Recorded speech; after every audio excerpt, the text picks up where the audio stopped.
ఏమండి, నేనొకటి అడుగుతాను, మీరు నాకు నిజం చెప్తారుగా? దేని గురించి అన్నపూర్ణ? నాకు పురుడు పోసింది కాబట్టి ఆవిడ్ని చూస్తే నాకు చాలా ఆనందంగా ఉంటుంది. కానీ ఆవిడ ఎప్పుడు నాతో మాట్లాడినా ఏదో టెన్షన్ పడుతున్నట్టు మాట్లాడతారు.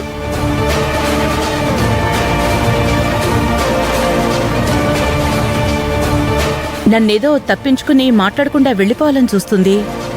ఎందుకంటారండి? ఆవిడ ఒక డాక్టర్. ఎప్పుడూ ఏదో కేసు విషయం గురించి ఆలోచిస్తూ ఉంటుంది.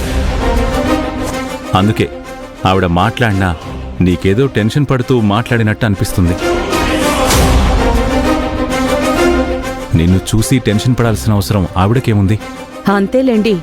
సరే రండి, లోపలికెళ్దాం. పద.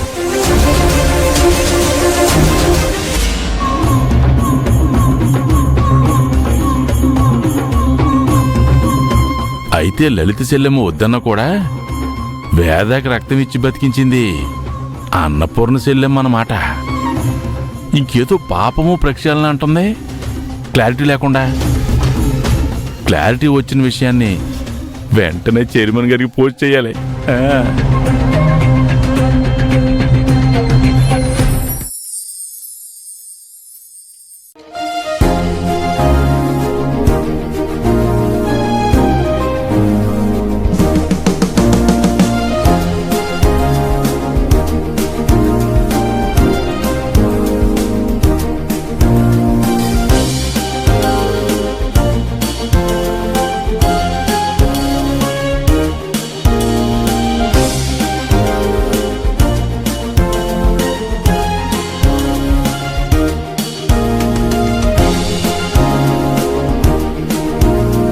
బాలు, విష్ణు, ఇంతసేపు ఎక్కడికి వెళ్ళావు? చిన్న పనుంటే చూసుకొని వస్తున్నాను. అప్పుడే ఎందుకు రావడం?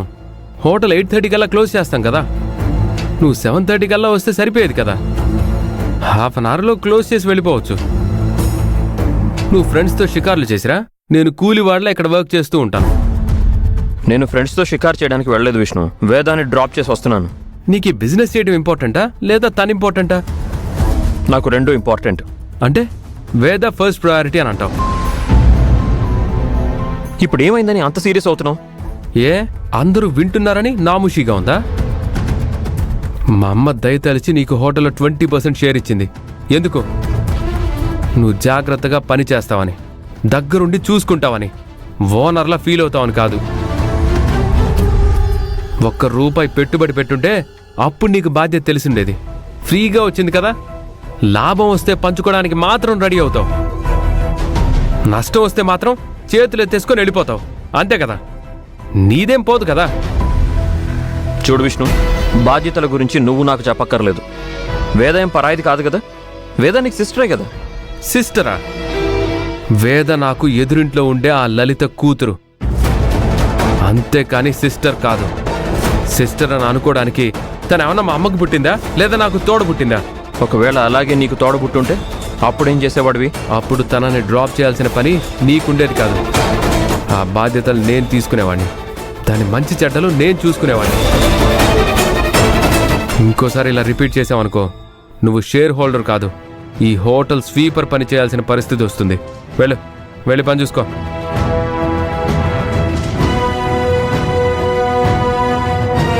అడ్డమైన వాళ్ళని తీసుకొచ్చి నా నెత్తి మీద పెడతారు.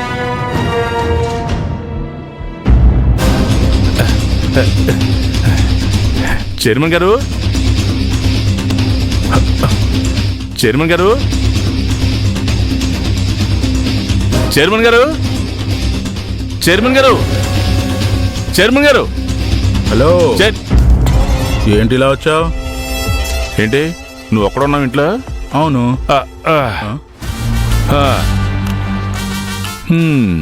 ఉందిలే మంచి కాలం ముందు ముందున్నా, ఈ కోటయ్యే సుఖపడాలి నందనందన.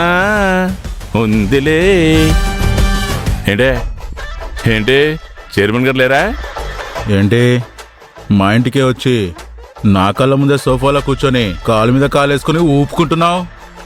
మీ ఇంట్లో ఏంటి, అమెరికా పంపిస్తే ట్రంప్ ముందే కాదు, ట్రంప్ మీద కాలు వేసుకుని కూర్చుంటాను.